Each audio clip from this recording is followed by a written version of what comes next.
po, no, BP Sara, dumalaw po kay Senator Marcoleta diyan po sa may PNP General Hospital.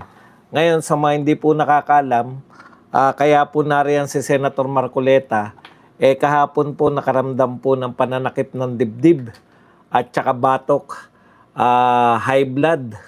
Sinumpong po ng kanyang mataas po yung blood pressure.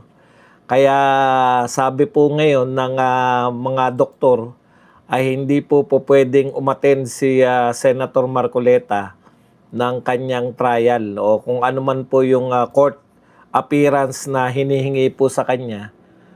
Hindi po siya pwedeng dumalo, no, sa anumang court appearance dahil po sa natake nga ng mataas na alta presyon. Nakakatuwa po na marinig na si BP Sara po ay dumalaw, hindi po niya nalimutan, no? Tulad po ng gustong palabasin ng iba na si BP Sara po, okay ba? Meron tayong sounds. Si BP Sara po ay baka kalimutan na lang si Senator Marcoleta. Nariyan po, no, dumalaw po si BP Sara. Mga live po to, naka-live po tayo, sinusubaybayan po natin to. Yan po, siguro ito po yung pagpapakita. Alam nyo, anong tawag dito? Nakaka-touch po yung ginawa na to ni BP Sara dahil alam nyo naman, down na down ngayon si Senator Marcoleta. Naiiyak siya pero laban lang po, Senator Marcoleta. Hindi po kayo nakakalimutan ng ating Vice President. Katunayan, dinalaw siya, no? In any other event na magsasama tong dalawa, matutuwa po tayo, no? Pero alam naman natin, masama po yung pagkikita nila dahil nakakulong po si Senator Marcoleta. Ngayon po nasa ospital pero pag gumaling po yan, ang alam ko pong pagdadalan sa kanya doon po sa may pagdadalan sa pinagdalan po kay Senator Jinggoy dyan po sa may Payatas, Quezon City. So, panalangin po natin si Senator Marcoleta. Pero fighter naman niyang mama, hindi po siya gagapiin ng sakit na yan. O kayang-kaya po niya yan. At sana hindi lang po dito kayo magsama, no, sa kulungan o sa ospital. Sana matuloy po yung tandem ninyo. No? Pag yan pong dalawa na yan, President si Vice President Sara Duterte, President Sara Duterte at Vice President Marcoleta, siguro po napakaganda ng Pilipinas.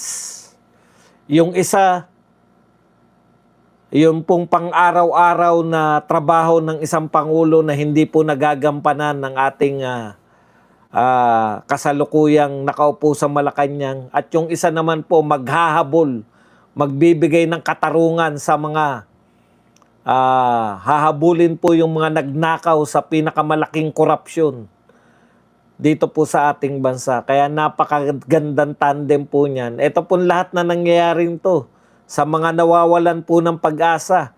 Huwag po kayong mawalan ng pag-asa, no? Kung tayo po ay bagsak na ngayon, wala na po tayo kung rock bottom na. Yan lang po maganda sa rock bottom. Wala na tayong ibabagsak pa. Paangat na lang. Okay. Ang isa pa pong sinusubaybay natin. So maraming salamat po BP Sara sa pagpapakita nyo po kay Senator Marcoleta. Alam ko po na ayan po ay kailangan niya, no, yung suporta ninyo. Hindi lang po yung kung ano-anong salita, no, yung pagpapakita talaga, yan po ang importante ngayon kay Senator Marcoleta.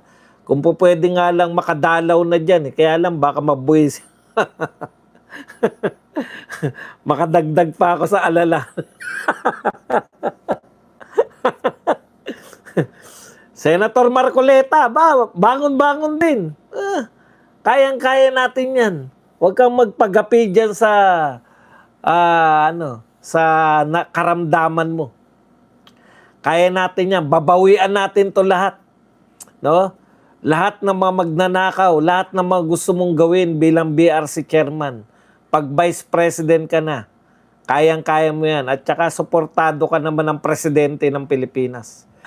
Ang ganda ng sinabi nitong isang comment dito, no? In good times and bad times, BP Sara paid a visit to Senator Marcoleta at PNP General Hospital. He is still undergoing series of physical and lab tests due to chest pain. We are praying for you, Senator Marcoleta. Huwag din po natin kalimutan na ipagdasal po si Senator Marcoleta. Yung pagkikita nila nung una sa dinalaw po ni BP Sara sa Senado si Senator Marcoleta, ang saya-saya po nila. 'Di ba? Ang glow-glow po ng pagmumukha. Ngayon po labanan na, bloodbath na po. Ang una po mga nasugatan, yun pong kampo po ng kabila. So mamaya po titignan natin kung makakabawi po itong kampo ng kabila. So kasalukuyan po ay ang namayagpag po.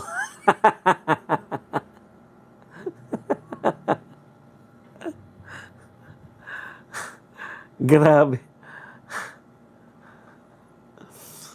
Okay.